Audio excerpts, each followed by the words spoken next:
Hello guys, তো অনেকদিন পর আবার একটা নতুন মিনি ব্লগ নিয়ে তোমাদের সামনে হাজির হলাম। তো চলে গেছিলাম আমাদের পলাশির শপিং মলে আমার বান্ধবীগণ দুটোকে নিয়ে।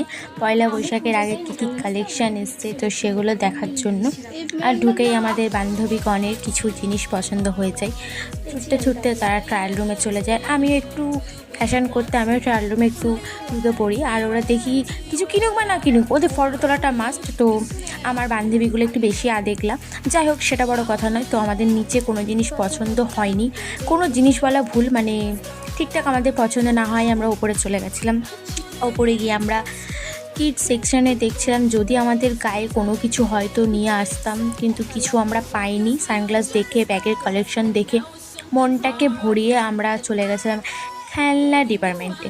তো ওখানে গিয়ে আমার একটা খেলনা পছন্দ হয়, আর আমার বান্ধবীকে বলছিলাম যে তোর দাদার ছেলের জন্য এটা নিয়ে নে। তো বলছিল না না, অত জিনিস নিয়ে লাভ নেই, অত দামি জিনিস আর কি।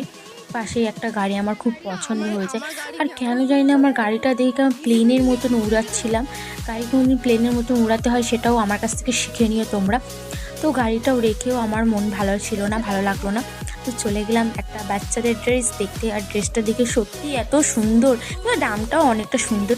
তারপরে দেখা হচ্ছে আমার একটা মিষ্টি বৌদির সঙ্গে, আর আমার বান্ধবী এইটা কিনে নিয়ে বাড়ি চলে আসে।